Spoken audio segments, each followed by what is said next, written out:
What's up, what's up, what's up, everybody? It's your man, Dave Miranda, and this is episode 113 of Just Give Me 5. I hope you guys are doing great, continue to be amazing. We got a awesome show lined up for you today. But first, I need you to hit that like button, I need you to hit that subscribe, and I need you to spread the word about Just Give Me 5. All right. Now, the Super Bowl just ended out here, so it was just pure madness. You know, a lot of extravaganzas going on, man. It was just nothing but great times. And, you know, shout out to my brother Penny. We were out here just living legendary, man, like going to parties after parties, you know, networking, doing a lot of networking, and, you know, made a lot of good connections for the show, for the brand. It was just a really good time, you know, and, you know, just, man, you know, shout out to everybody. You know, my homegirl Lynn Hayes, I got to shout her out. She had a Super Bowl brunch in Scottsdale at a museum. And it was just a really good time, man. And, you know, I got to shout her out, man, because, you know, she had been trying to, you know, get me to come to some events that she had been putting on before. Never had the opportunity, the time, really. And I was able to make it happen, man. And just a beautiful situation. So shout out to you, Lynn. I'm really proud of you. You know, you're doing your thing. And, you know, it definitely shows all the hard work and dedication. So much love.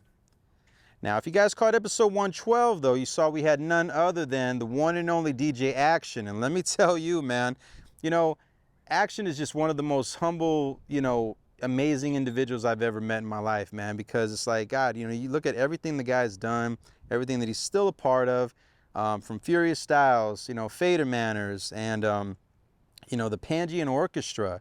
Man, that's huge, you know. You know, and just, you know, him being in the Red Bull, and, you know, I love the story about how he's talking about his daughter and how he manifested the win, you know, his W, you know, and how he was going to put his trophy right there where his bookcase was. You know, that was a real deep story, man. And, you know, I'm just so happy that he was able to share it. Very happy that we were able to give him his flowers. He definitely deserves it. And, you know, make sure you guys watch episode 112. All right. But today's guest is an absolute legend in the hip-hop industry and definitely deserves his flowers. We're going to talk about what inspired him to become an MC. We're also going to talk about his Many Faces album, as well as his hit single Party Time, working with the late great Notorious B.I.G., him being an entertainment lawyer, and so much more. So ladies and gentlemen, without further ado, I present to you Tracey Lee. It's party time. Yo, what's good? This is Tracey Lee, man, by way of Philly. And all I'm saying is, just give me 5.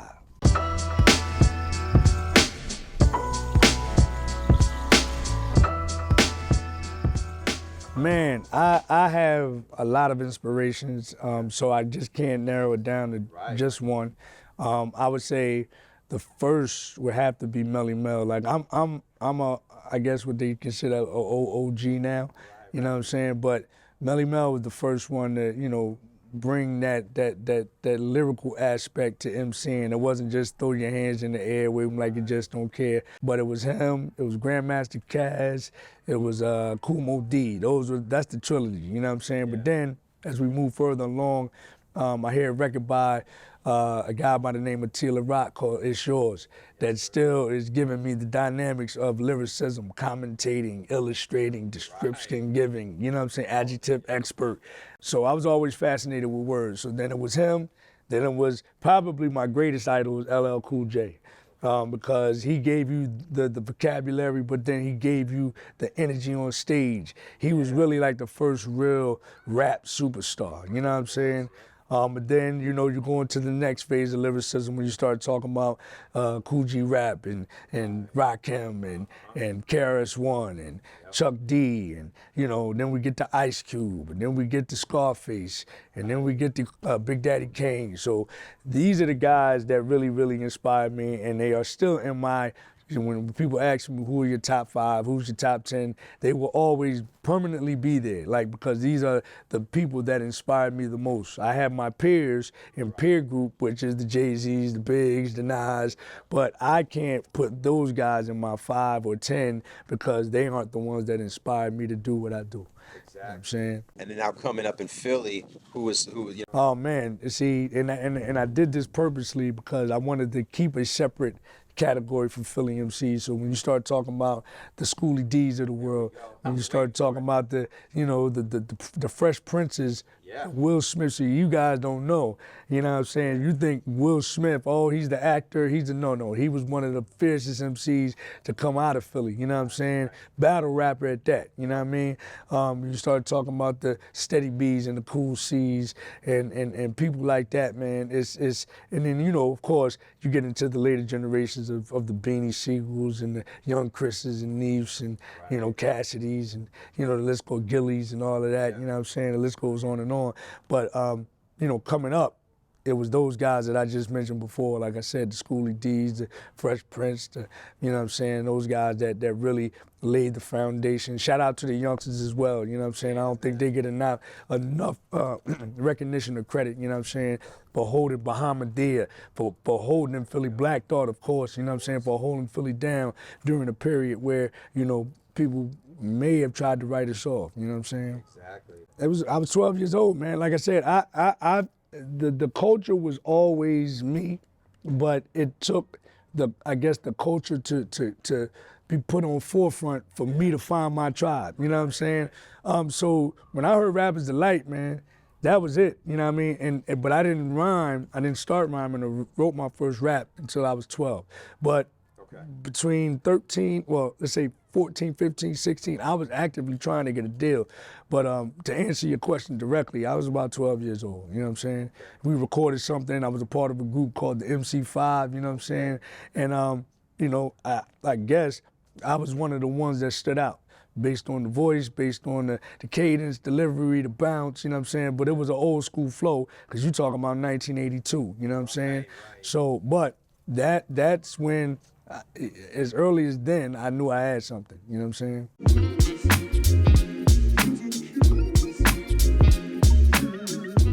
The theme is party time. I gotta take my glasses off for this. Okay. That was the first record that I probably did that I really knew that I had a record. Like, and what I mean by that is, as an MC, you know, especially if you're a battle rapper, you know what I'm saying? Like, and most of us that are truly MCs, that's what a lot of it was. It was about, you know, being the best, flexing your vibrato, you know what I'm saying? If you saw somebody at a party, at least back then, you battled on the spot to see who was the wittiest, to see who could, you know, outdo who with the mic. But the theme took my skill level to a whole nother direction. And shout out to the good brother and my mentor to this day, Derek D. Angeletti. I met him at Howard University along with Mark Pitts, who signed me to the deal by storm. And, you know, Dot was a little older than us, me and Mark same age, but Dot is the one that told, you know, Mark that I got busy. Mark never knew that, even though we knew each other. So fast forward, we finally get the deal, and, you know, we're cutting records. You know, there's a couple of records that I think were crazy, but it was more about the lyricism with those records, right? So then Dot is the one that, you know, because I had a couple of other verses before the verses that you actually hear, and I'm just trying to outbar the record, you know? It's just bar, bar, bar. And he like, nah, we gotta let the record breathe. The way that he produced that record, him and Amin Ra, shout out to him, you know what I'm saying, the Mystery System at the time, my man Ron Lawrence, the way they cut that record, it was meant for the track to breathe. It was meant for people to groove. It was meant for people to dance to it. So he's like, look, I'm not telling you can't put your bars in there, but you gotta let the record breathe. And so, you know, space out your words, you know, be more direct with the similes and metaphors that you use. So that record really was the record that I discovered how to make records, if you will. And so, you know, and the funny thing is, and which is not surprising, most of my crew didn't like that record because it wasn't what they were used to. Because it wasn't, you know, the da da da da da rapid fire, da da da, whatever, you know what I'm saying, and not spacing the words out. But it's a sneaky record with regards to bars because if you listen to the record, there are bars in there. And it'll go over your head because you kind of into the groove, you know what I'm saying? But then if you sit down and listen to it, it's like, yo, did he just say I'm worldwide like .com back in 1996?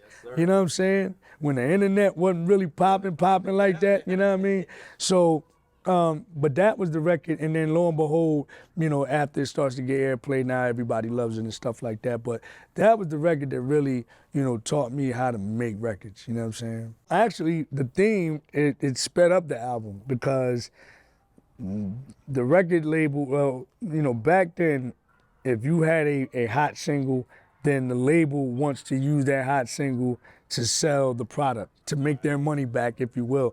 So the theme was actually, if not half, at least a third of my demo.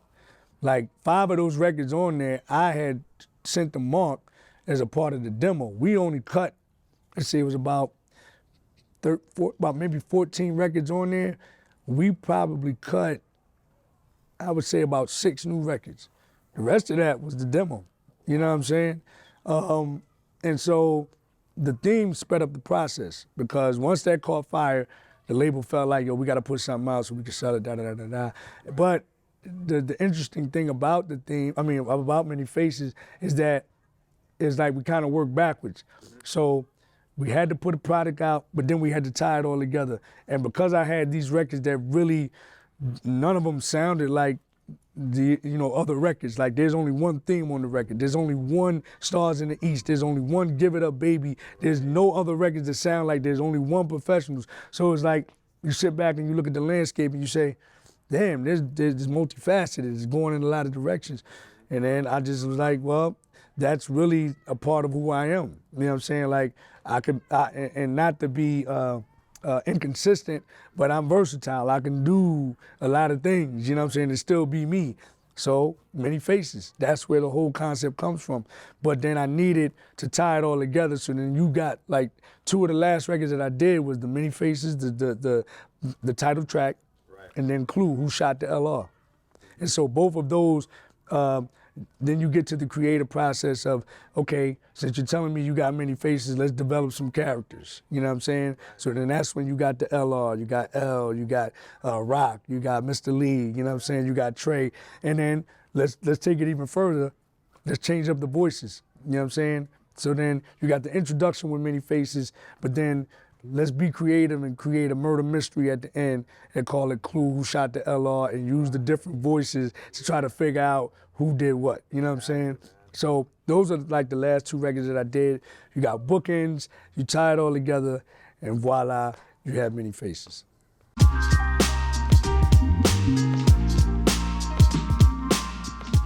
Oh man, now I gotta put my glasses on for this. See, the late great Notorious B.I.G. Shout out to him first and foremost because, like I mentioned before, Derek D. Angeletti is responsible, you know, for me getting the deal. But I would also like to say that Big is partially responsible as well because when I was getting the demos to Mark and he was listening, you know, after D. had already told him, yo, I'm telling you, you need to rock with Trey, I started sending Mark the demos and Mark would listen to the demos in the car and Big would be in the car with Mark, you know what I'm saying? Oh, wow. And so he kind of put the stamp on it. It was like, yo, your man is nice. Your man is nice. So, yeah, you know. I got it firsthand, right? Exactly. And so, you know, this is before we get the deal. This is in the process of me getting the deal. And naturally, because Mark is Big's manager, then it would behoove him that, okay, since I'm his first artist with regards to his label and I manage the, you know, at the time, probably, you know, the creme de la creme of all MCs in the world, then let's put something together with them. So, and because Big knew my capabilities, he was like, yeah, let's do it. And so, you know, in that studio session, we was there for like 8 hours. We had D&D Studios, which was owned by DJ Premier at the time. And lo and behold, before I get there, he's in the Big is already there, but then across the hall, and this guy had come over to talk with Big, but across the hall he had a session himself with Jay-Z, and this is the first time that I meet Jay. So, they chopping it up. I come in, they introduce, Big introduces me to Jay, and then Jay goes back, and I think he was working on the streets as watching at the time. Okay. So then, we get in the session, me and Big chopping it up, got the party favors, a little adult beverage, some medicinals, and we chilling, cracking jokes. He's giving me jewels about the game and all that, but ever so often, because the beat's playing in the background, and ever so often as we're talking, he would like kind of lay back and do this, because he's listening, he's grooving off of the track. Right. So he'll come back, talk, blah, blah, blah, and he'll dip back out, start doing this. I'm like, what is he doing? Meanwhile, I got a pen and a pad. I'm listening to the track. I got a pen and a pad. I'm writing these rhymes. Normal way, right? Exactly. That's just how we did it. You know what I'm saying?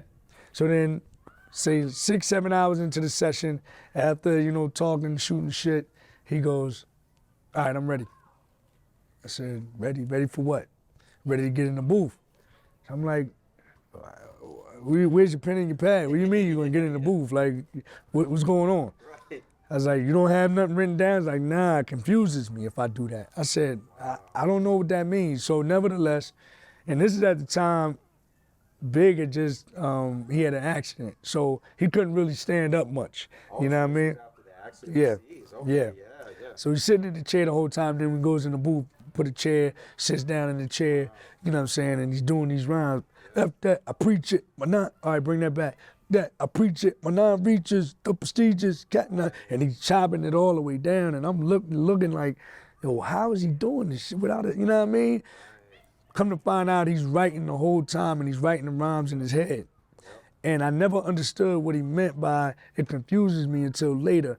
What he really was saying was, if I commit it to memory now, then I don't have to use the pen and the pad and read off of it and go to the mic. I'm cutting out the middle, man. Let's get rid of the paper and go straight to the mic, because now I can give you all the inflections. I'm not trying to read it and trying to do my cadence and all that other stuff.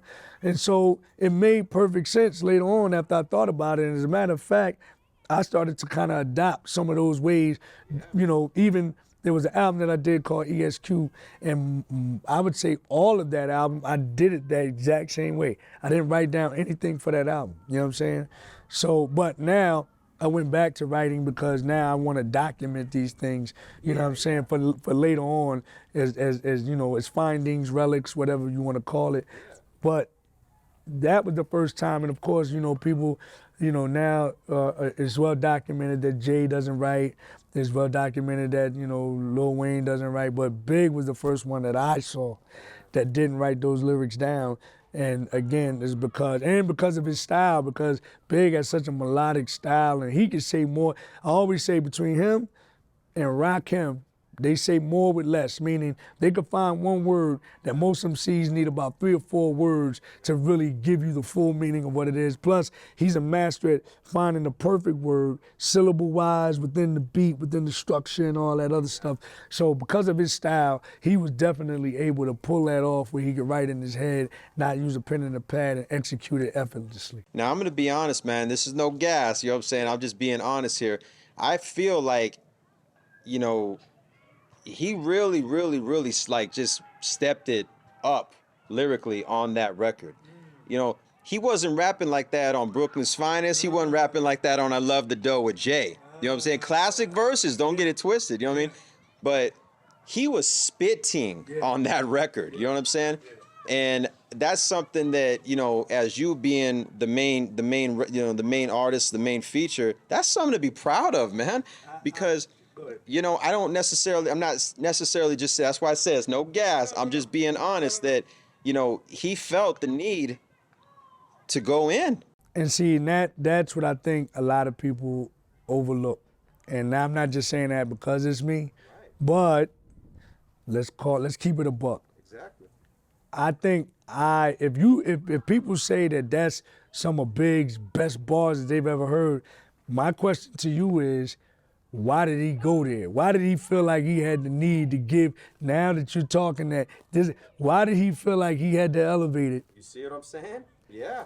Yeah. So you know, sword sharpens sword. Exactly.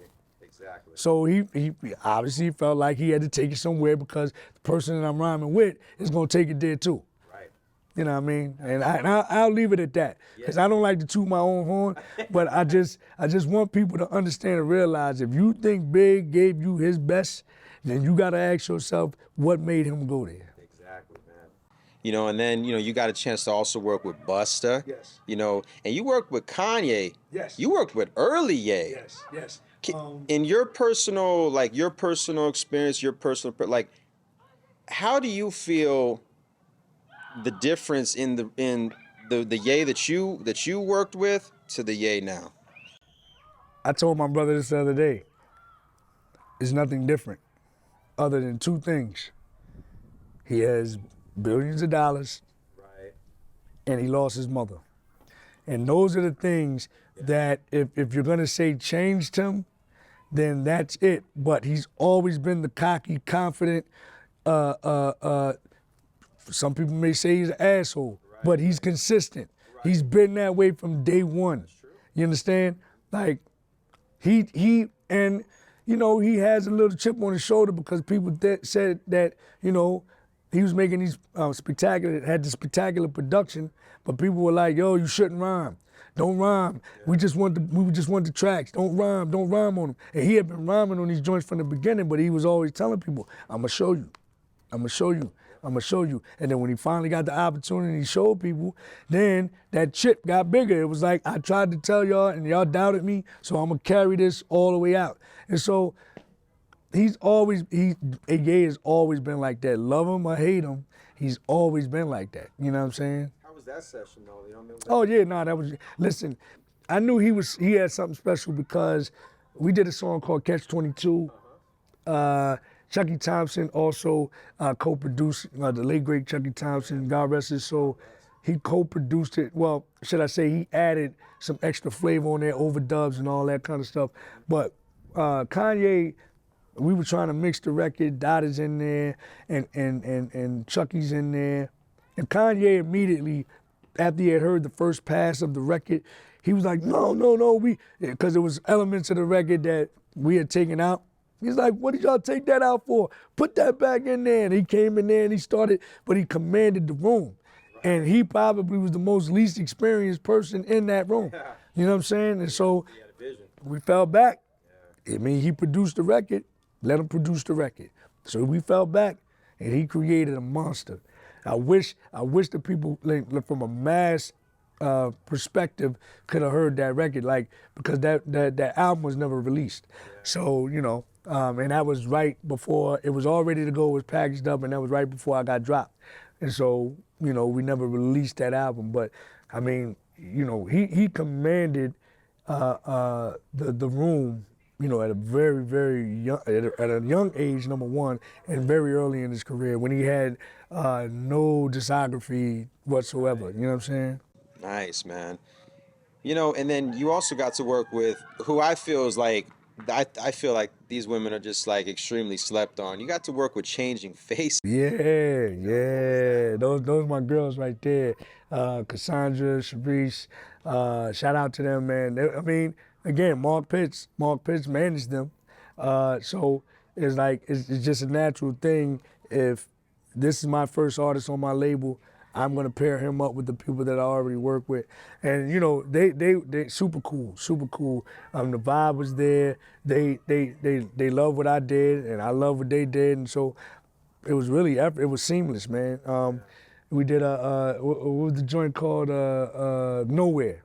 We did a record called Nowhere. It was on the B side of the single that they put out. You know what I mean? We never shot a video for it, but the record is super solid, man. If you go on YouTube, for people that never heard the record, you go on YouTube, type in Changing Faces and the song Nowhere. And yeah, man, that was a pleasure to work with them.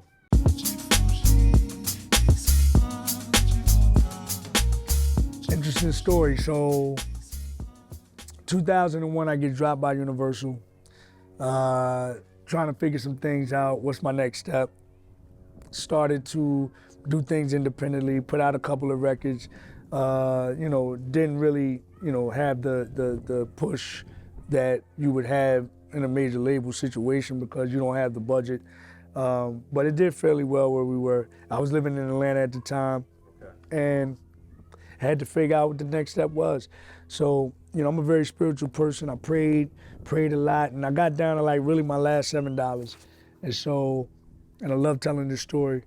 I go to church, I put the $7, I pray to God, and it's really like a token of faith, you know what I'm saying? So I put the $7 in the plate, and I say, God, I'm handing all my worries over to you. Please just figure it out for me because I can't do it. So then a week after that, I get a call from Wayne Barrow. Wayne Barrow is the cousin of Mark Pitts, and he is the CEO of Boston. And no, he's the president of Boston. And he says, Universal Publishing has a check for you, but they don't have an address where they can send it. So here's the number, call such and such, give me your address, and they'll send you the money. So I said, and mind you, like I said, my last $7 was gone. So I call him up, send him the address. Week after that, I get a check in the mail for $7,000.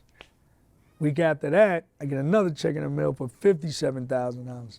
So I'm like, when people want to have discussions about spirituality and God, I don't really get into those types of discussions because, like, especially if people doubt it, because I know what God has done for me. You know what I'm saying? So I pay off a couple of bills, still got to figure out some direction, but now I'm standing on my feet and I'm able to maneuver. So then it just dawned on me after prayer and just being still and thinking about it. It was like, yo, Trey, you went through a lot of trials and tribulations during this game, and you have learned that 95% of this game is about business and not really about talent. When we were coming up, the whole thing was get a deal, get a deal, get a deal. But then once you get the deal, you're like, it ain't about the deal. It's about, or should I say, success is not predicated on your talent. Success is predicated on the team that you have around you. Success is predicated on the knowledge of the game and how to maneuver through the game. You think about all the, people that have come and gone and been in this business and been an MC and all this other stuff. Really is less than 1% that actually make it. And when I say make it to the point where, you're a Snoop Dogg or you're a Jay-Z or you're a Big, you know what I'm saying? Everybody that came in on my roster, the A+s, the Lost Boys, the McGruffs, the Cannabises, these are all people they're not around. Well, they're not around on that level anymore. You see what I'm saying? So only a handful of people are going to make it on that level. So you quickly, after going through the trials and tribulations, you quickly understand that, it's about this business and you better learn this business, not only for yourself, but learn it for other cats that's coming up in the game so you can give them the proper guidance and information so that in case you're not of that 1%, you're able to pivot and maneuver in a way that you can still have some type of success in the game and in life, but not necessarily as a top tier MC, according to who's getting pushed and things like that. So I felt like with the legal background, I am able to put myself in a position to do that. And it just seemed like the natural evolution of what I had come from, you know what I'm saying? Not to say that I'm stopped MCing, because I still MC to this day, but you're adding this extra added value for guidance for other people, and from a branding perspective, I'm the only one of its kind. There's no other MC/attorney, or at least former major label MC/attorney walking this earth other than me. You know what I'm saying? So that's when, in 2003, we make the decision to go to Southern University Law Center. First of all, I'm a graduate of Howard University, got my undergrad degree there. And then in 2003, we went to Southern University Law Center, got my JD in 2006, passed the bar in 2007, and been a licensed attorney entertainment attorney for the last 15, 16 years. That's beautiful, man. Wow. Wow, man. And then you started teaching as well, right? Are you still teaching at the moment? No, not at the moment, but that is the next step. Like I was an adjunct professor at Coppin State University, but you know, when I was going to continue to do that, my second child came, my son, and it was a lot on my wife. So I had to kind of fall back and basically basically stick around the house and give her the extra added support that we needed now that we have 2 kids. So I had to kind of drop that. But as we get older, that is one of the long-term things, to become an educator full-time, to be able to, again, pass the information along to those people that really need it and can further their career just by giving them the tools that they need to keep it pushing in the game, you know what I mean?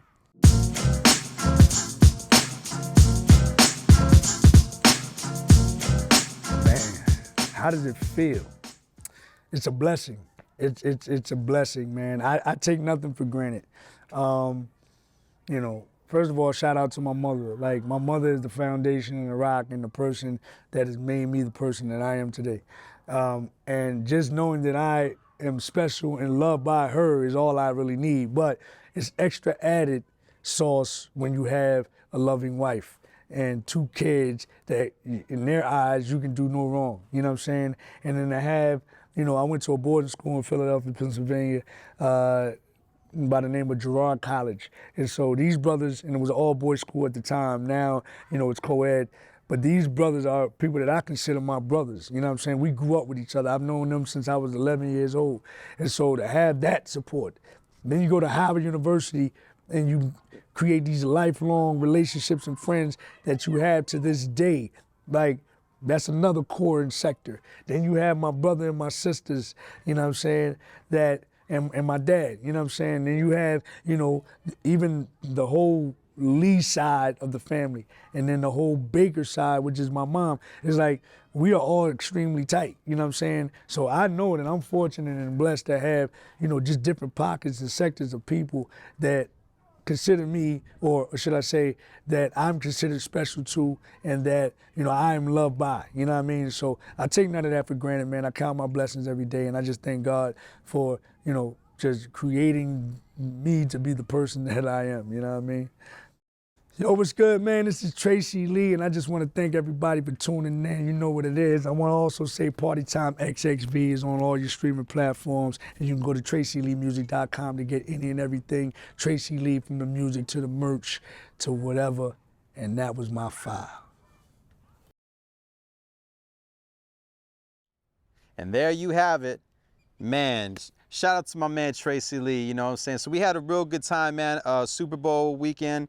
I hit Tracey on IG. He was on IG Live. He was saying he was going to be coming out to Arizona. So I'm like, why not get him on the show, right? So I reached out. He was down. He hit me. We went over. Me and my boy Penny. We're at this rooftop party, and then we made our way over to the Valley Ho. He was hosting an event with Donovan McNabb. So it was just a Philly party like no other.